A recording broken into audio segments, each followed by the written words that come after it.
stack this paper. Yeah. I'm just trying to stack this paper.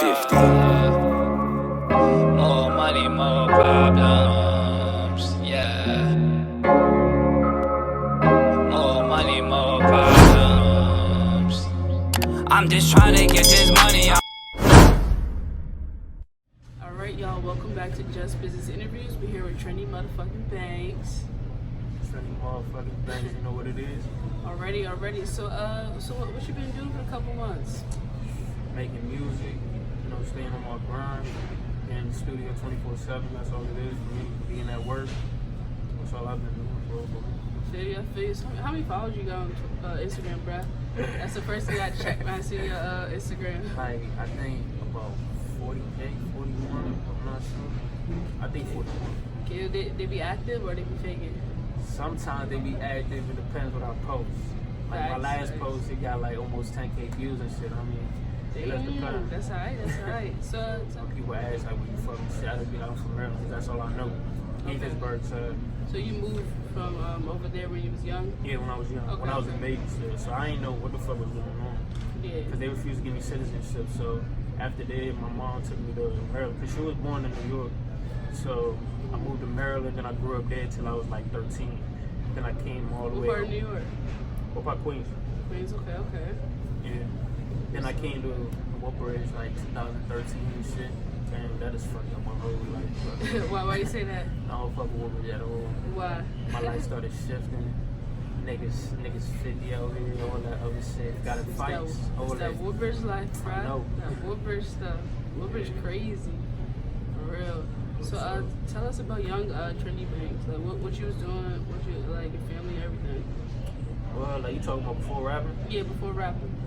I was just, going school to school. I was getting in trouble a lot and shit. We kept moving houses and all that. So I went to a couple different schools, Potomac, all that. And, I started working at the bowling alley. And people keep asking me, like, what made me start rapping and all that. But I started, like, I always had the bars. I always had all that. But I just never had the time to go to a studio because niggas was charging too high. And my type of rap, I didn't think niggas was gonna feel me and shit. So I thought it was gonna be like, this some bullshit and shit. So I linked up with my mans at These Zenith, my boy DeAndre. He told me he started making music and shit. So I was like, oh, really, bet. So he said, I asked him, how much you gonna charge me for a song? This nigga said $20. I said, what? He said $20. So after I heard that shit, I said, I bet. This nigga said, nah, hold up. You gotta spend me a couple bucks before you have to stoop. Cause he thought I sound like most of these rappers talking about violence, gun violence, and all that other shit. I said, nah. So I spent him like a couple $8. He said, oh shit, you gotta have to stoop. So I said, I bet. So we recorded our first song. It's called Ride For You. Hit 10K in like 7 weeks. This shit kept going up. So after that, I was just like, damn, I could really make it with this music shit. So I started taking my time on it. Dropped like 4 other songs, and I dropped a whole bunch more, but I got them saved in my notes. Like I got like 30 plus songs I ain't even dropped yet. That's good to have added content. So after that, time went by. I started dropping a lot of songs. Niggas wasn't feeling me. I had some niggas motherfucking they was making fun of my shit. They thought I was a singing nigga and shit, calling me Dirkio, Fergio, all that other shit. And they thought they sounded better. The whole time, these niggas couldn't even reach 100 views on their shit. So I wasn't tripping about them niggas. So Never trip about them. I wasn't tripping. So after that, I started making more songs and shit. I dropped my other song and shit. And then after that, I had a performance at Bliss. Shout out to Swagville. He the one that got me that shit. Oh yeah, shout out my bro Swag. Yeah. I know his real name, but I'm not telling y'all.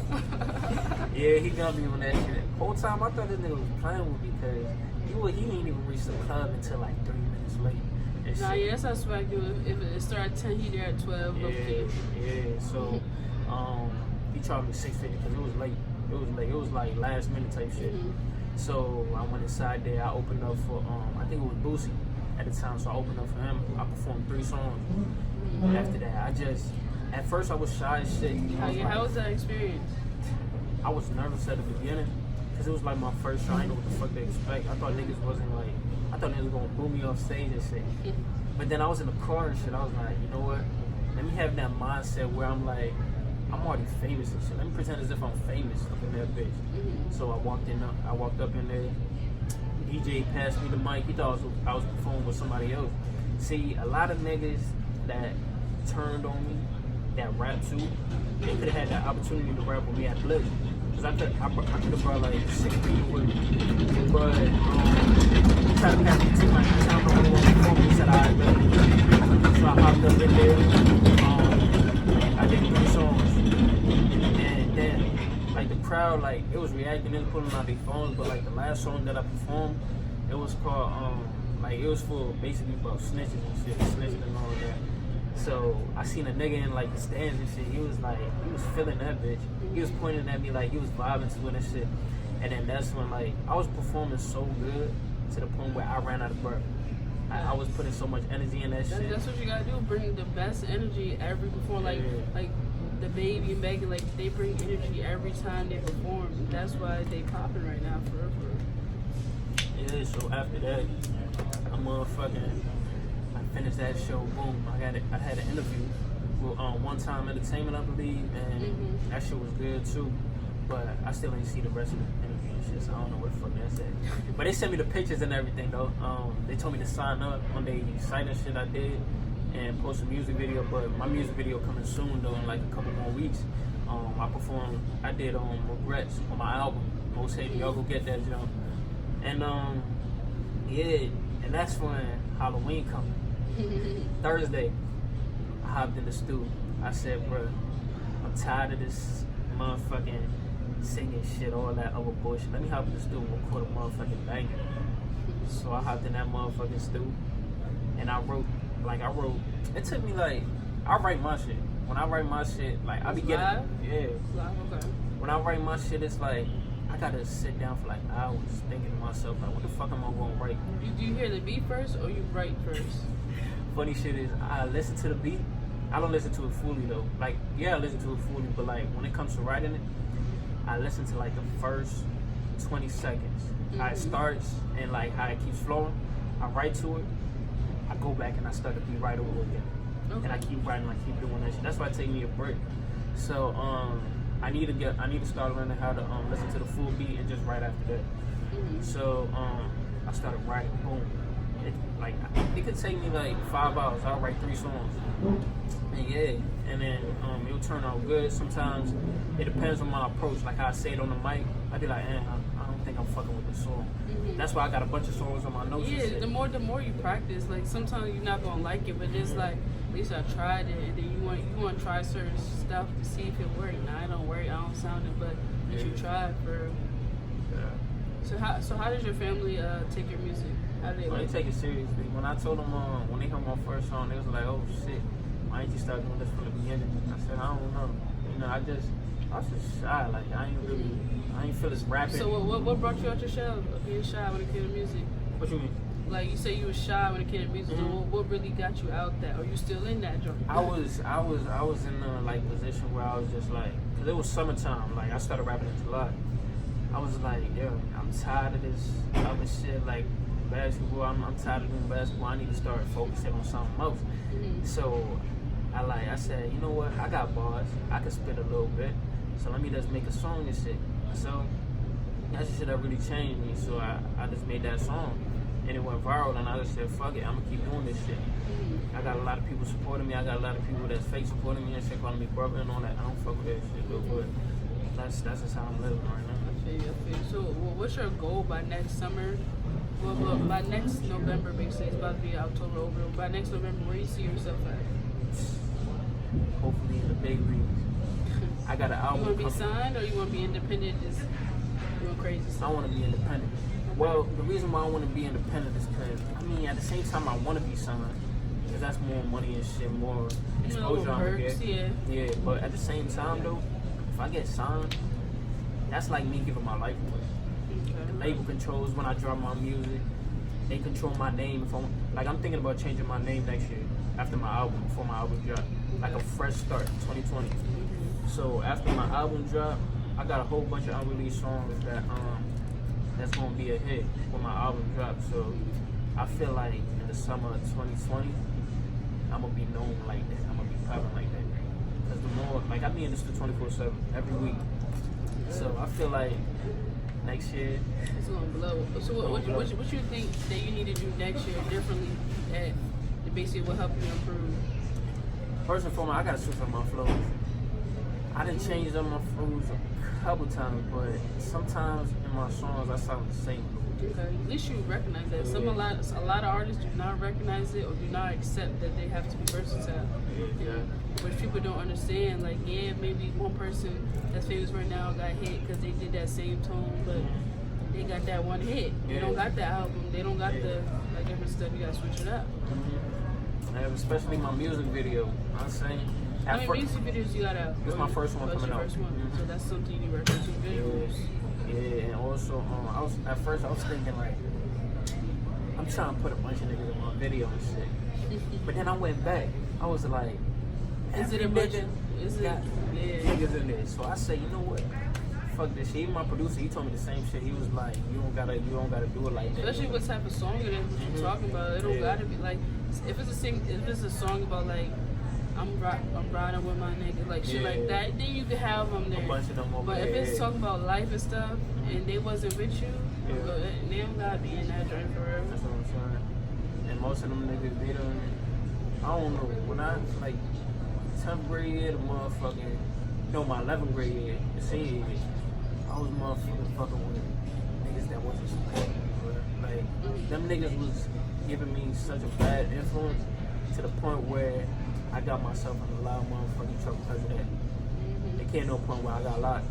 Well, I didn't really get locked. I just got held in the motherfucking hold itself cracking off on a nigga in the mall. Because I thought I was that nigga. Like, I thought.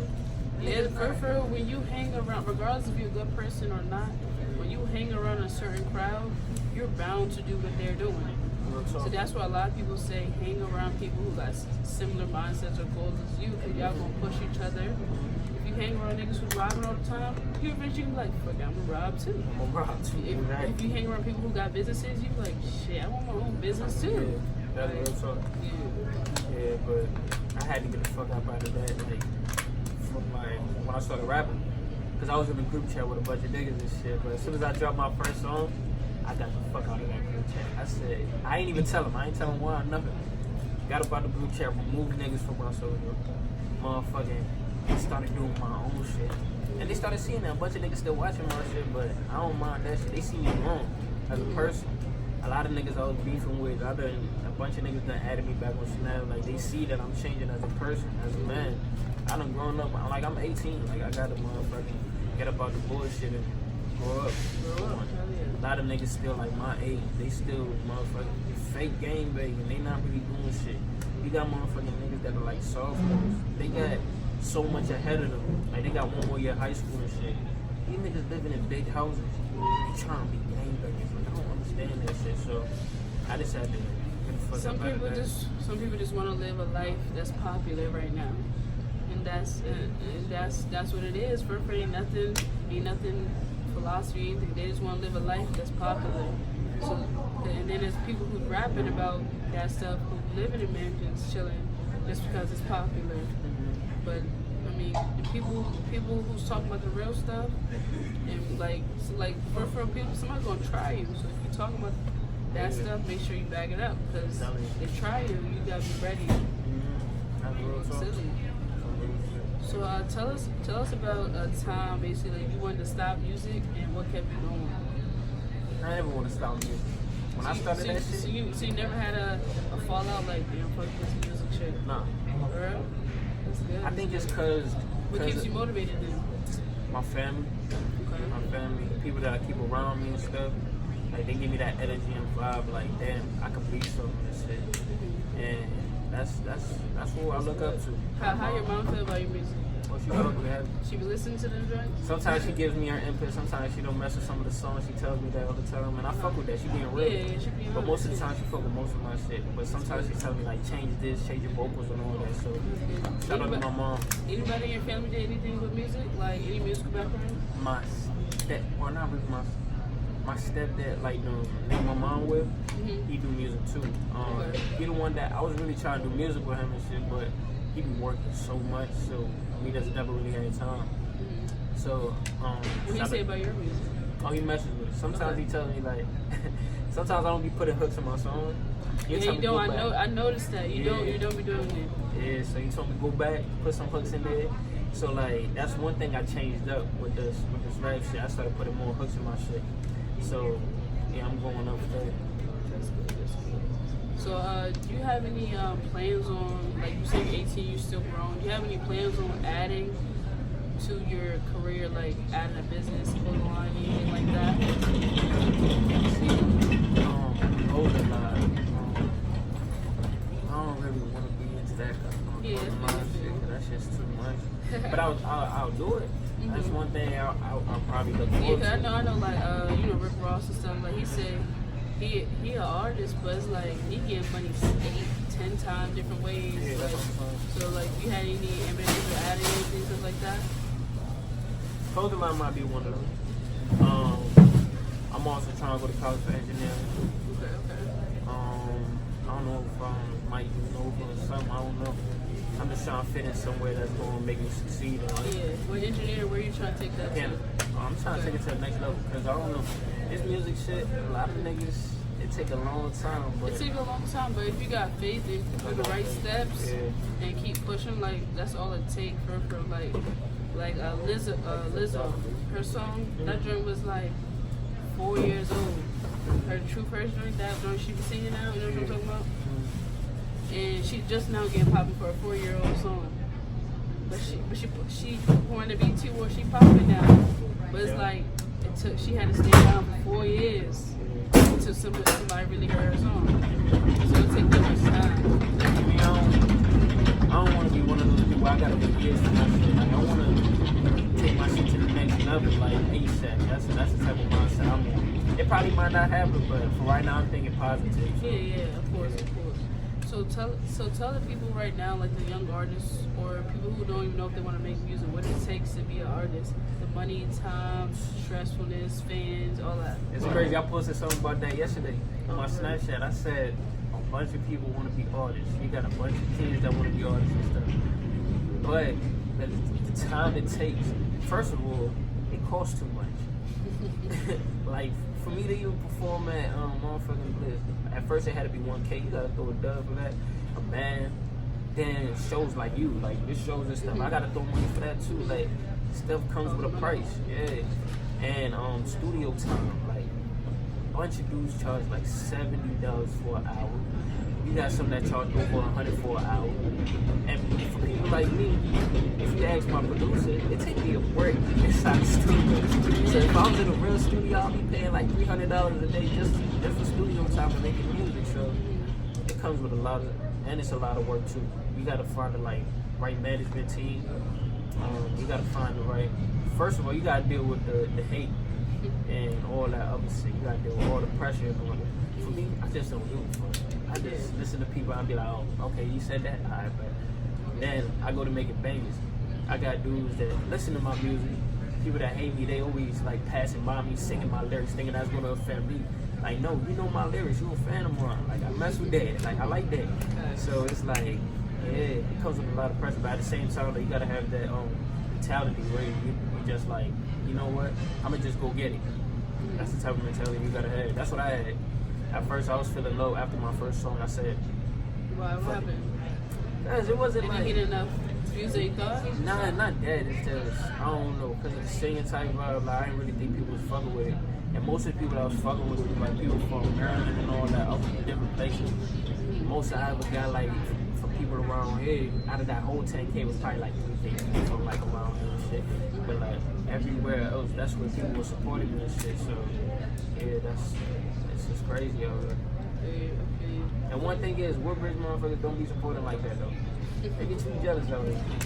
Nah, low key. Who would you say right now, Woodbridge, who's like been pushing, been doing good lately?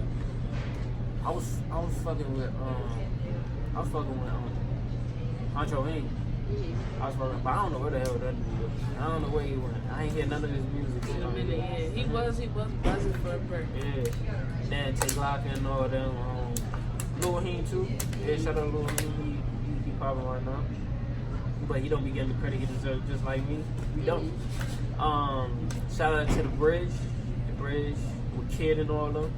They some good talented niggas, but they don't get the credit they deserve either. Like, we just young artists, and people support the other dudes that I'm not even trying to hate, but they don't really got that much attention for you. But hey, it is what it is though. I ain't faking. I ain't jealous. I ain't switching sides. None of that. I'm just telling you. Keep it real. Of course.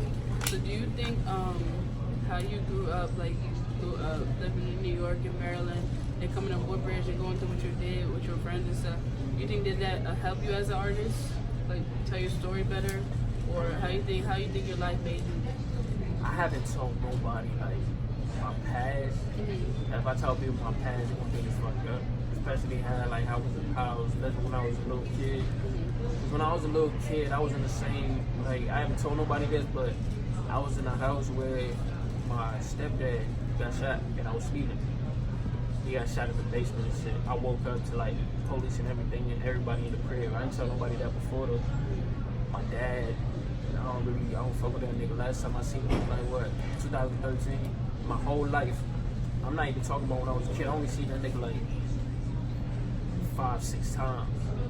And yeah, I don't really fuck with that nigga. If that nigga died today, I don't give a fuck. That's how I feel. That's just my mentality. Do you think that made you as a person? Like, how did that? Yeah, it made me take responsibility, man. Like, it made me like become a man of the house. Be something that my father wasn't. And shit. So, and it wasn't because of nothing like that. Like, if my mom left his ass, so I don't know. I don't like that nigga like that. I feel you. But yeah, though, if my past probably like gives me more motivation to succeed, like to push harder and stuff. Cause my mom, she been taking care of my badass for a minute. Up in Maryland, I was a badass kid. She was going through it too, and I was just putting more pressure on her. But hopefully, this music shit, I'm gonna make it up to her. Yeah, get her a house and stuff. House, cars, all that. Alright, so before we end, I wanna know, how would you like to be remembered? So when somebody talk about you, what would you want them to say? For a lot of people give me a bad name, so I don't know. I just want to be remembered as one of the best to like make it out like Woodbridge and all that. Regarding all the hate and all that shit, I still grinded. A lot of people they doubted me, but when they see me up there, which I know they will, I want them to be like, damn, this dude really sent a message for us. Like, even all the hate and all that shit, this nigga kept grinding. I just want to be remembered as somebody successful and all that shit, pushing and grinding and working hard. Probably be like the next Jay-Z and shit. Okay. But let me not speak too much upon that. That's what we're Nah, that's Mongo, so that's what I'm trying to be. P. Diddy, Mongo, yeah. Whole Mongo got 30 businesses sitting in the house getting bread every day. But that comes with, you gotta invest. Oh yeah, of course. Invest in yourself, invest in other people. Yeah. Invest in a lot stocks, of people. bonds, all that. It's Trendy Banks clocking out. Shout out to JustBusiness for giving me this interview. Shout out to my mom. Shout out to everybody who's been with me since day one. Trendy Banks, most hated album. Go get it. iTunes, Spinrilla, all that. Hallows Eve dropping on Halloween. Make sure y'all get that too. By the time you see this video, it's probably already dropped. And yeah, love y'all.